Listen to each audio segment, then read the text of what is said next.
And welcome back to the Bookie and the Beard. My name's Dylan. I am the Bookie. His name's Alex. He is the Beard, and together we are the Bookie and the Beard. So today we are going to basically be talking about Super Wild Card Weekend and the divisional matchups we have coming up here. First things first, Doug Peterson gets fired, basically goes in, tells the owners to go screw themselves, and he's out of there.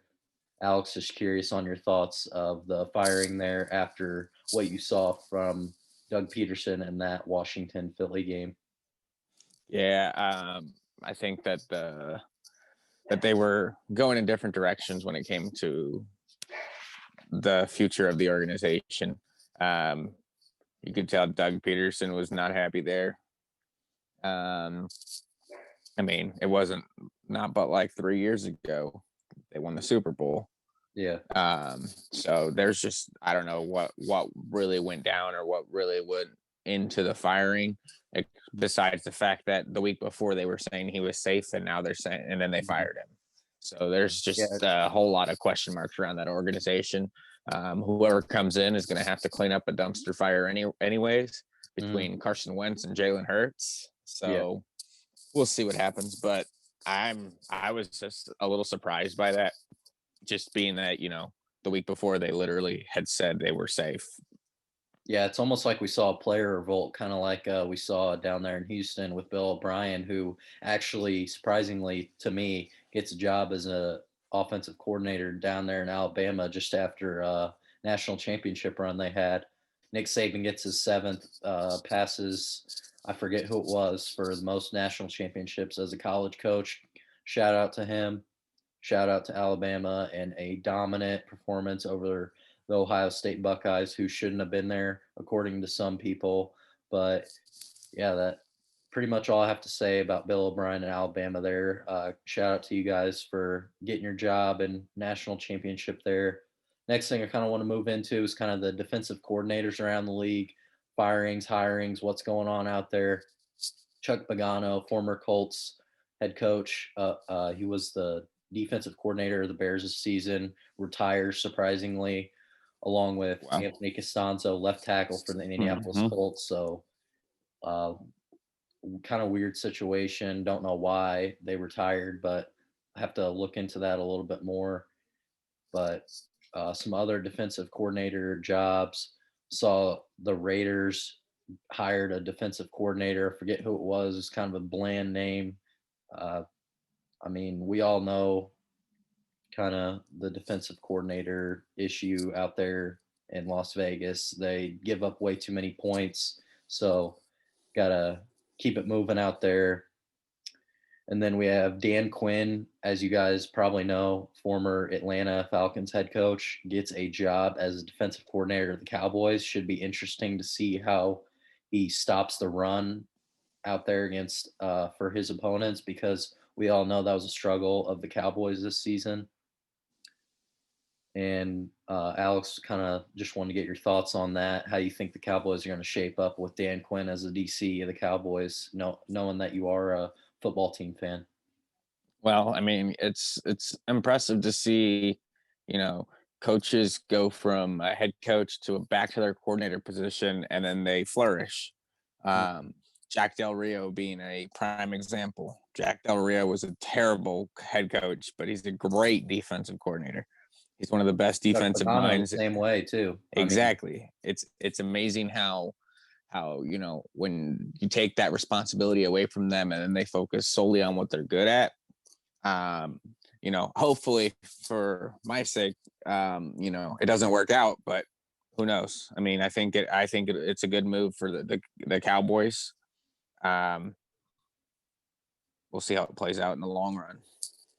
Yeah, and something we'll have to look for to see how it plays out in the long run too is how Russ is able to come back after this down season. Really, I mean, he was in MVP talk at the beginning of the year with the Seahawks, and now he lost to the Rams in the 6th seed at home, and it's just unbelievable. Which is why probably offensive coordinator Brian Schottenheimer just got fired.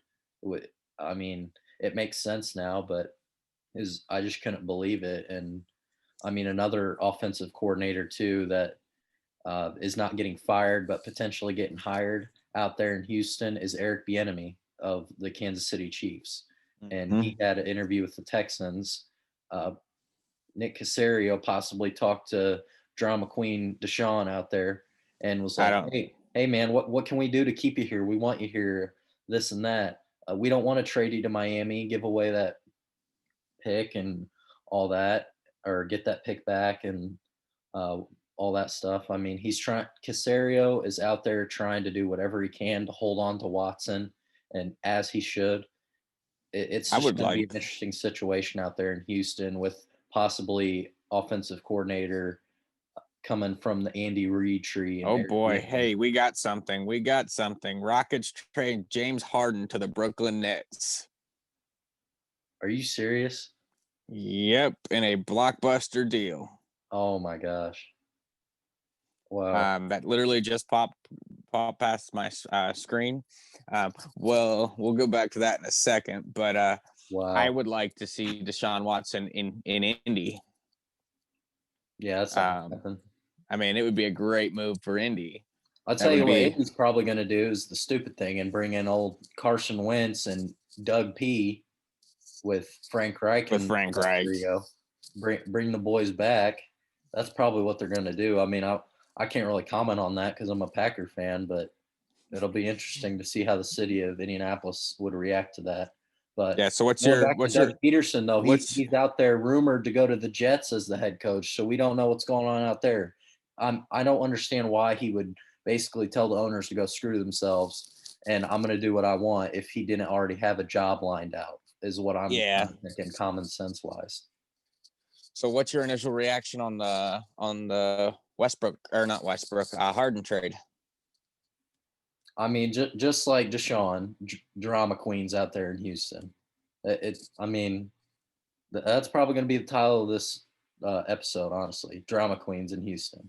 That'd be perfect title, I think. So, anyway, he's been moaning for ages down there in Houston. It seems like, and he's not showing up to practices, going to parties unmasked, this Oh and that, boy. breaking COVID protocol. I'm just curious to see who they got back in that trade. All right, you ready? Yeah, The Rockets will receive. I don't even know who that is, got to be but an Dinwiddie, right? unprotected first round picks in 2022, 2024, and 2026, as well as the right to swap first round picks with Brooklyn in 2021, 2023, 2025, 2027. The Rockets have also acquired Victor Oladipo from the Indiana Pacers and Dante Exum from the Cavaliers. The Wow. Pacers are receiving Karis LeVert and a second round pick from the Nets, while Brooklyn center Jarrett Allen and forward Taurean Prince will also reportedly head to Cleveland in Wednesday's blockbuster trade. Oh my gosh. I'm gonna let Ryan in so we can talk about this with him. Ryan, big news in the NBA. Alex, reread that trade for him. Well, James Harden is now going to the Brooklyn Nets for about a bajillion picks. And then Victor Oladipo is now going to the Houston Rockets, as well as Dante Exum. And then the Pacers get nobody. They get Karis LeVert, right? Is that what you said? Yeah, and a second round He's a pick. solid scorer. I mean, he's not bad, but But you just lost your star player in well, Indiana. Domantas Sabonis is now the star player of Indy because he's putting up better numbers than Oladipo every night. But I mean, I don't understand how they made that trade for Karis LeVert. I mean, I would think you would get Karis and Dinwiddie for Oladipo, but what do I know? Hopefully, after a good win they had against the Warriors last night, Pacers able to make some type of run because with Oladipo, they weren't getting out of the first round from the basketball I've watched from Indiana. So hopefully, getting him out of here is a step in the right direction for Indy. But that is Well, huge news. It's going to And be I know interesting by to the time see. you guys listen to this, it's not going to be breaking news, but it's breaking news for us right now. So, man, It's going to be interesting to see Oladipo and Wall working together. yeah, I mean, Interesting. it's you got DeMarcus Cousins out there too in Houston, so Houston is definitely resetting the entire franchise and team out there. So a All lot right. of crazy stuff popping off in Houston. We'll definitely be recapping that next week and how we all think it's going down and stuff like that. But yeah, that's pretty much everything I wanted to recap before we get into the games we have for the divisional round of Okay. Before we all get the into seasons. that, I would just like to say I'm happy that hockey starts tonight. We Yeah. go back to the NHL. Mhm. Capitals will be playing, I guess, tonight, whenever everybody's listening to this on Thursday. Um, we're going to, start the chase for the cup. We get to play the Bruins 8 times. It's gonna be a lot of fun. Yep. Chara gets to go back to Boston with no fans. Ryan, as our special guest, I know you wanted to talk a little bit about hockey, so go ahead and give your thoughts a little bit about the season starting up here tonight. No, I think the season. Thank God we're having a season. I believe it's 56 games. Yep. The cool thing is how the conferences are lined up now. You got an all Canadian conference because of the travel bans and stuff like that. Um, it should be cool. You get to have the Battle of Alberta 10 times this year. I believe 10 times this year. Yeah. Edmonton versus Calgary, which is that's the most heated rivalry right now in hockey. But also you get the Caps, Pens, Philadelphia, Boston. All of them are in the same conference. So all of our groups will have a good time trash talking. But no, the what are they called? It's like the NHL North. I don't know what the actual divisions are, but all the divisions have some pretty intriguing matchups. And the fact that we get back to having Chicago versus Detroit and stuff like that, where we haven't had that in the last couple of years. So a lot of old rivalries renewed and stuff like that. The one thing that's going to be missing this year is Bruins versus Canadians, but that means I get to watch Zdeno Chara more often, and we can conversation for another day how terrible ownership is up in Boston right now, getting rid of our two best defenders. So whatever. I'm excited for Rocky to be back. Yeah, it should be exciting to see who's good and who's not this year. So Well, and Tampa plays Dallas as well. The Stanley Cup of last year. They get to play each other. What is it? 8 times or 10 times? Some number I think like that. The Canadian teams play each other 10 times. Some of them play, I believe, 11 times. I don't because there's less teams, I believe, in the Canadian. So that means it would be either 8 games or something like that, which is super exciting. And then there's gonna be a couple of games at Lake Tahoe this year, so we'll get a little bit of an outdoor taste like we do every year. But yeah, I mean, the fact that it's starting back up, a little bit of sports is good for everybody right now. Mm-hmm. Yeah, for sure. And kind of one thing I kind of want to get into here before we get to a break is the bums of the week. So I didn't really make a list for this one necessarily just because I felt like there was no need to because playoffs, everything is equal. So kind of just wanted to name off a couple things and then get your guys' opinions and reactions on who you thought was the bum of the week. And yeah, we'll just go from there. So first things first, Saturday officiating crew, Brad Allen, them bums out there. I mean, I forget who it was. I think it might have been Pascal who got stripped after he got a fumble. but they ended up ruling it not a fumble, giving Indy a chance to come back against Buffalo. And then Russell Wilson, them boys out there not putting up a fight against the Rams in that defense out there. And then the Saturday night game, the officiating crew missing the call for the fumble out of bounds on Washington, which would have put them in a 3rd and 4 instead of a 4th and 20, I believe, or something like that. So that was a missed call there again with, huge implications there. The Nickelodeon crew, I don't know if you can call them bums of the week. I thought it was kind of a stupid ordeal, but that's just me. Getting slimed in the end zone and this and that. The impressions were not really all that big of a deal for me. I wasn't a big fan of it, but at the end of the day, it is what it is. We had to live with it. And the Bears not knowing what they're doing on offense. 83 of the Bears, I think Wims is his name, dropping that touchdown pass to go up in the first quarter, I believe. So that's pretty much my bums of the week. And Jared Goofball Goff getting benched to start the game for Wolford, who he had to eventually come in for because of the concussion. So Rams have no idea what they're doing out there, it seems like, with the quarterback.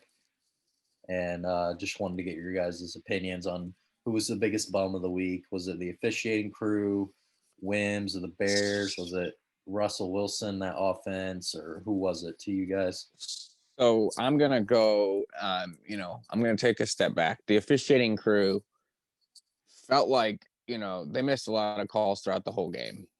There were two calls that they made catches for Buffalo when they were driving down at the end of the half that were questionable at best. Mm-hmm. The fumble that wasn't a fumble, that makes no sense because it was clearly a fumble. Yeah. So, to one specific play has no bearing in the game. I think if you were to make even a specific play that gave them a chance, I think it was that at the end of the half where Buffalo went down and scored that because of those two completions that they called that could have been called incompletions. Yeah, and Frank Reich, too, with the 4th and 4 call. Like, what are you doing? You have a Jonathan Taylor who's an absolute beast, just running up the middle instead of having a pitch. But Frank Reich is too aggressive for his own good. That game shouldn't have been that close, in my opinion, with all the mistakes that Frank Reich made as a coach. I mean, when he challenged that one play that was obvious, just a bunch of different, in my opinion, overly aggressive calls by Frank. The Rams game, the Seahawks looked awful. My bum of the week is Metcalf throwing little temper tantrums on the sideline, thinking he's friggin' special when he's not. This is a team game. It's not all about Metcalf. There's other players on that team who are just as good to play this game. You have a God-given talent, and you're going to sit there and throw a little temper tantrum because you don't get the ball. The night game, all I got to say, not a bum of the week, but Heineke. That boy is going to be playing somewhere next year. I hope it's in Washington. I think it will be in Washington from what I've heard, because I think that they're going to bring him back and give him a chance to compete for that starting spot is what I think he earned it. I think he played with so much heart. Not many people thought that they were going to go out and beat Tampa. I didn't think that they were going to go out and beat Tampa. I wanted them to beat Tampa, but I didn't think it was going to happen. And especially, with Heineke when in his second start. But he played with some, for lack of a better way of putting it, he played with some big balls that game. That touchdown that he scored, he actually dislocated his left shoulder on that touchdown, that diving touchdown run that he had. Where juke moves he had too, he was just shaking everyone. It was like Lamar out there. It was unbelievable. And then, I personally like the Nickelodeon. I thought it was fun. It's supposed to get kids into the game. I thought it was fun. Would I watch it? No, for sure. No, but what was funny was when the ref was making those calls at the end of the second half, and then one of the guys goes, "What the fuck?" on Nickelodeon. I was laughing. Yeah, I mean it's funny, but at the same time, there's a lot that went on this past weekend. I mean, there was a lot of great games. My biggest bum of the week would probably be the Steelers. You guys completely forgot about Marcus Pouncey out there. Just Peyton Manning, kind of that Broncos game, kind of similar vibes to it. So you guys, I mean, giving up 28 points in the first quarter, it was just bad. I completely forgot about him just because I thought Cleveland would win, and I was the only one, and it was just predictable to me to see the Steelers struggle like that. So. Yeah, Big Ben not knowing what they're going to do out there. Corvette, Juju dancing in the middle of a cadence. So I'm glad that's over for this year. Yeah. I wonder what's going to be his TikTok trend next year. All right. I got a bum of the week for this week. I got Mike Vrabel down in Tennessee punting the ball on 4th and 2 from the Baltimore 40. When you have Derrick Henry? You got Derrick Henry, who got locked up 40 yards, I think. Wouldn't you rather kick a field goal 52 yards down in Tennessee? I mean, yeah. Or no, it ended up being like 57 yards, right? Yeah, but still, I mean, that's still, I mean, you're not even giving yourself a chance to make points at that point. Like I would personally go for it and let Derrick Henry run for 2 yards. At that point, yes, you got Derrick Henry in your backfield. Like, you don't think that boy's going to be able to get 2 yards right then and there? I understand he only ran for 40, but it's Derrick Henry. It's 2 yards. He ran for 2,000 this year. I would rather go for it and not get it than have these people labeling me as like, I'm sorry, you're down by what? At that point, you're down 4 points. Well, it was like Pete Carroll. Where is the logic on you're going to punt the ball with, what is it? 10 minutes left in the game. You're down by 4, and you're across midfield. Like, give me a break, dude. And the Steelers punting on 4th and 1 too, when they had the momentum down 12 points. And that's Mike Tomlin. Everyone comes out and Mike Tomlin, he thinks field goals and extra points in this league shouldn't be a thing. And then he punts the ball there. Like, give me a break. Yeah, lots of bums this weekend. But I will say proudly that there are no bums on the Washington football team this week. They played. Got locked up, so. Yeah, but you got to understand. The Patriots don't have any bums this week either. We haven't played in fucking 2 weeks. You got to understand with the football team, they had Chase Young locked up, but then, Montez Sweat got to him. Deron Payne had a hell of a game up the middle. So even the secondary played well. I mean, there were a couple plays that they got burned, but besides that, I mean, Gronk got held pretty quietly that game. I mean, he was a better pass blocker than he was an actual receiver that game. Can we all agree that Gronk is still a better tight end than Travis Kelce? Yes? Not right now, no. Travis Kelce, he's not a tight end. He lines up in the slot 60% of the time. He is a wide receiver. I would say that. I would say if you're looking at the definition of a tight end, which means that they're blocking during the run, not necessarily. I think that Gronk is a better pass blocker. I do. I think George Kittle is a pretty good tight end. I think he is too. And George Kittle, he can set up in a block scheme. Like. But I do agree, Kelce is more of a wide receiver. It's like I'm saying, Kelsey lines up in the slot 60% of the time. That's not a tight end position. Well, it should be interesting to see possibly those two going at it in a potential Super Bowl this year out in Tampa. So that's definitely a strong possibility this year with the way both them teams are playing. Hey, don't count out the Browns. The Browns are not just the Browns. Gronk will throw Kelsey out of the club. All right. Anyway, let's go to our picks now. Here.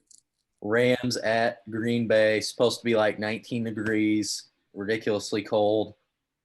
Just throwing a couple stats out there. Aaron Rodgers, when playing below freezing weather, 28-6, 2.2 touchdowns, 0.4 interceptions a game, 108.3 passer rating, 29.9 points per average per game, 15.5-point margin of victory.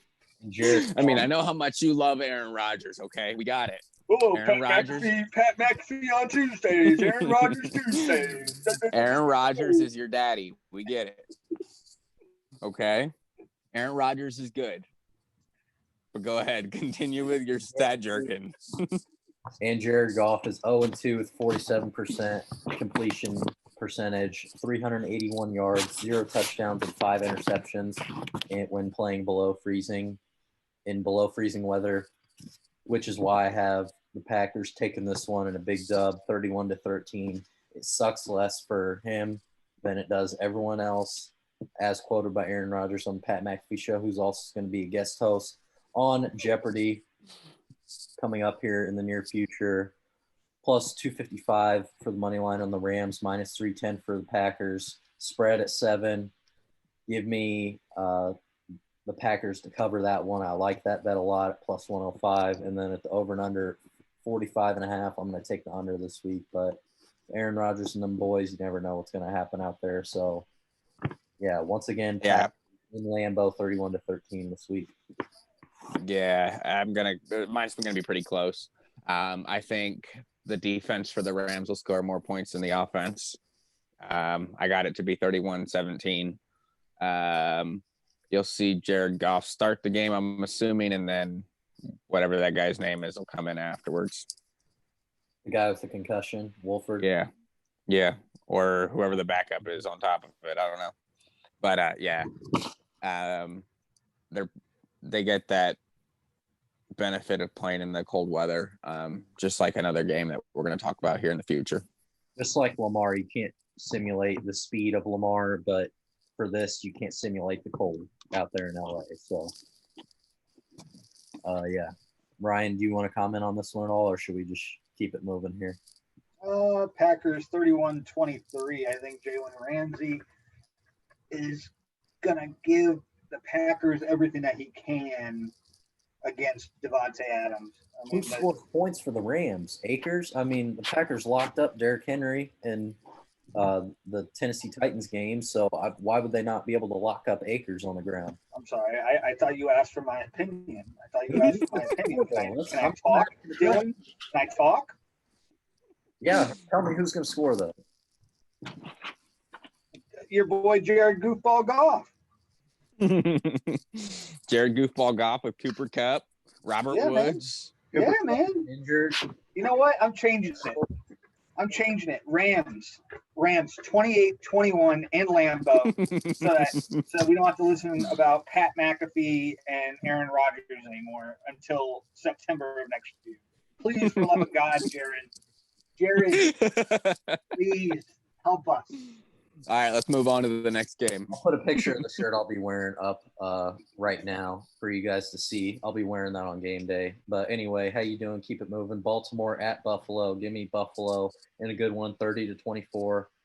I'm not going to bet on this game at all. Over and under 50. I'm going to take the over this week. Plus 120 for Baltimore on the money line. Minus 140 for Buffalo. Spread at 2.5. I think Buffalo's going to cover, but I got no idea what's going to happen in this game. Lamar went crazy last week, but he can't throw the ball, as we saw. So is he going to be able to get it done on the ground out there in Buffalo with Josh Allen slinging it back to Stephon Diggs? My answer is going to be no to that. So Buffalo is going to win this game very easily. It's in the snow. Lamar Jackson can't throw anyways. He's never played a game in the snow. He doesn't know what snow is. Lamar flat out said, I'd rather not start playing in the snow, even though he has to go up to Buffalo this week. So Buffalo's going to win this game fairly easily. Josh Allen's going to outrush Lamar Jackson in this game. I'm going to say it's going to be 21-9. I'm going to take Buffalo 16-7. I think it's going to be a low-scoring game if the snow does come. I think it's going to be a running battle. I know, Buffalo signed Devontae Freeman to their practice squad. I don't know if he gets in this week. I know Zach Moss is out, right? So, I mean, you got a big running back in Devontae Freeman. I could see Buffalo winning this. I hope Buffalo wins this game because Hoopin's going to go crazy on TikTok if the Ravens win this game. So pray for a Buffalo victory, folks. Yeah. Anyway, a game that is probably going to be a lot closer than people think is the Cleveland-Kansas City game on Sunday. I like Cleveland this game, 35-34. I think Cleveland is huge underdogs, and they embrace that role. Give me Cleveland on the money line and the spread. Get the spread at 10. Chiefs haven't covered in like a million years, it seems like. Plus 375 on the money line for Cleveland. Minus 550 on the money line for Kansas City. I really like Cleveland this week to at least cover. If you don't like them to win, don't put the money on it. But I do like them to definitely cover that spread since the Chiefs never do. This is a game that, for me, I want Cleveland to win. I love the energy around Baker and everything else. I already told you who I think is the best team in the AFC, and it's not either of these two teams playing in this game. Let's go into the Super Bowl, the Buffalo Bills. The Buffalo Bills are going to the Super Bowl for the AFC. Who will get taken down by Aaron Rodgers and the Packers. Negative, Ghost Rider. It's It's either going to be Tom Brady or Drew Brees in the Super Bowl. Okay. One of the funny stats I saw this week was the oldest AFC quarterback is younger than the youngest NFC quarterback. Yeah, Baker's like 26. So Jared Goff is 26, and I think Baker's 25. And then you got Rodgers, Brady, and Breeze, who are old as shit. They're like all like 80. Anyways, I got Kansas City winning this game against Cleveland just because of Pat Mahomes. But I think it's going to be a pretty close game. I'm going to say 35-32. Yeah, this game gives off vibes of the Titans-Ravens game of last year for me, which is why I'm taking the underdog this week. Cleveland 35-34 over Kansas City in a good one. Ryan, your thoughts?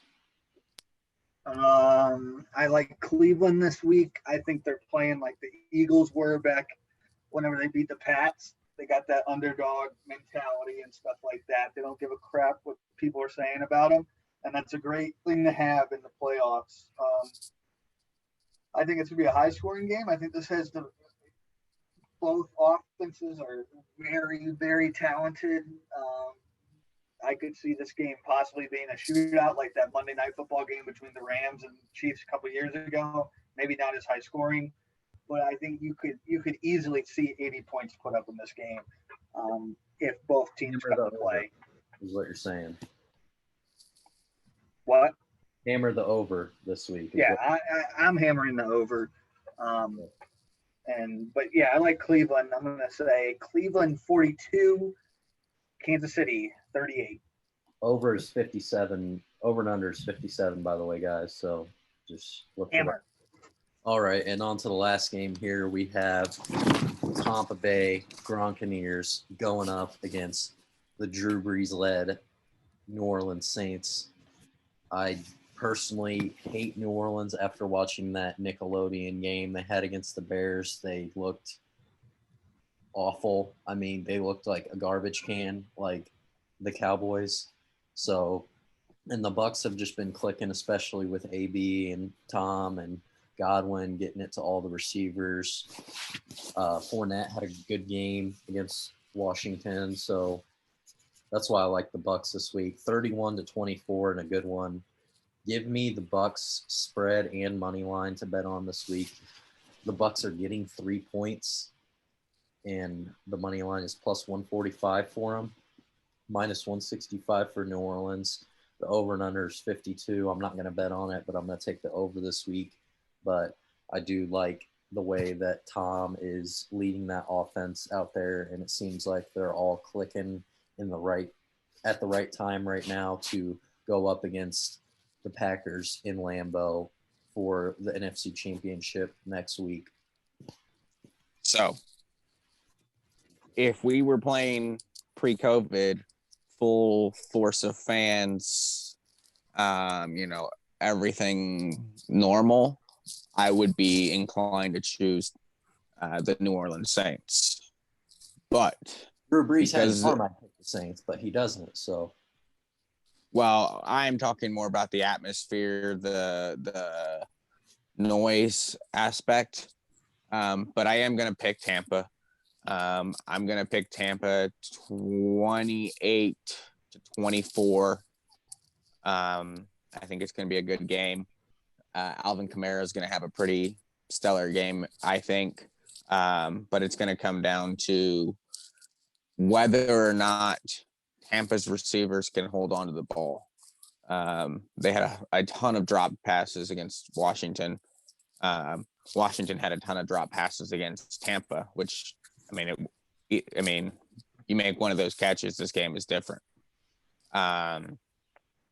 But yeah, I got Tampa winning this game. I think whoever wins this game will make it to the Super Bowl. And then I see either Breeze or Brady retiring at the end of the year. Brady's not going to retire. Breeze will. Ryan, your thoughts on this game here? Yeah, I have Tom Brady winning. He doesn't lose to the same team 3 times in a year. Exactly. He's the greatest postseason quarterback of all time. Greatest quarterback of all time, that is. Aaron Rodgers, yeah, but continue. Dylan, if you are that stupid to think the only stat that Tom Brady's better in is the Super Bowls, and that's just because he has a better team. Wins, but no, he doesn't. Passes. Dude, Dylan, you don't know anything you're talking about. Green Bay has had a better overall team. They have been better than the Patriots year in and year out. Brady has played with nobodies. He's made the people that he's played with better. When was the last first round? Everyone's like, oh, he has Wes Welker, all this shit. The reason why Wes Welker is who he is because of Tom Brady. The reason why Edelman is the person that he is because of Tom Brady. Exactly. Sell out. The reason why, don't get me wrong, Aaron Rodgers is a great quarterback. He is. But you cannot put him on the same pedestal as Tom Brady. There's no way. Okay. I don't even put Peyton Manning on the same pedestal as Tom Brady. Yeah, Tom Brady, with what he has done, is the greatest quarterback to ever play this game. And, as much as, I got to hear Ryan run his mouth all the time, especially when we were in high school, He's the GOAT. There is no debate. But there's no way that you can even put Aaron Rodgers on the same pedestal as him. Just wait till Aaron Rodgers goes on and wins 5 more in his career. All right. He's not even going to play for 5 more years. He's going to play for 8 more years. No, I have Tampa winning this game. You do not bet against Tom Brady in the playoffs. You just don't. It makes no sense. And Dylan, it made no sense why you would bet against Tom Brady last year when he played the Tennessee Titans. It made no sense. But guess what happened? The Tennessee Titans won. Absolutely. And stuff like that does happen. I'm sorry, whenever the dude has 31 playoff wins. Yep. The next closest guy is 16. Dude's the GOAT. I'm sorry. And he's probably gonna win this week. He's probably gonna win this week. And then LA, he's gonna have to play LA next week because Jared Goofball Goff is gonna go into Lambeau Field and throw his big swinging you know what around in Aaron Rodgers' face. Bruh. For 4 that quarters. Means Tampa will have a home game in Tampa and then the Super Bowl 2 weeks later. Not gonna happen. No, I bet against them. I think the only team that could have beat Tampa was Washington because it's the NFC East. And you think about it, this team that Tampa had, they didn't have. I don't believe they had Antonio Brown the last time they played the Saints. You got Chris Godwin, Antonio Brown, Mike Evans, Gronk, Cameron Brate, like Fournette. I think we all agree Ronald that Jones, Leonard Fournette. It's a super team. There's a chance they could go straight into New Orleans and just absolutely knock the doors off the Superdome. And I hope that potentially, happens. but that's not going to happen in Lambeau. There's no doors. It's an outdoor stadium. All right. It'll be interesting though, and I mean, Tom's used to the cold weather. Green Bay's losing this week. But Tom's used to the cold weather, so that won't affect him. Did you hear the 28-6 and below freezing weather? Yeah, but Tom has played in below freezing weather. Yeah, but I'm not right now. I'm not Aaron Rodgers dominating. So I am not worried. Well, no, that's not going to happen. He's saying that because of you and your love for Aaron Rodgers. What's going to happen? Go watch 12, the documentary. It's a great documentary on YouTube. No, I'm not going to watch 12. I'd rather watch Teletubbies. I'd rather watch Paint Dry. But anyways, so we all agree that Tampa's going to win this game. So Breeze will retire. Tom Brady's the best quarterback of all time. Well, two-thirds of us do. Dylan, you're going to lose listeners because they're not going to want to listen to your crap thinking that Aaron Rodgers is better than Tom Brady. You're going to lose all 7 listeners. Don't worry, I'll still listen. Do you get logistics on how many people listen? To all the 7 listeners that we have, I would like to ask your support. Go to anchor.fm/thebookieinthebeard/support. I'm expecting a $5 deduction from my Arizona trip. I don't give a shit. I'll buy you a drink. All right. Who am I sitting next to on the plane right out there? No one. Because you're not coming. Because you think that Aaron Rodgers is the best quarterback of all time. All right, boys. Let's end this because I got to go. Love you. All right. Thanks for listening, guys. Yep. Tune in next week for all the excitement that we're going to have. Aaron Rodgers stat lines. Oh, my God. Crazy next week on why he's the GOAT and reactions to the divisional round and what we're going to have as our predictions for the NFC and AFC championship games. Yep. So, thanks for listening, guys. Have a good one.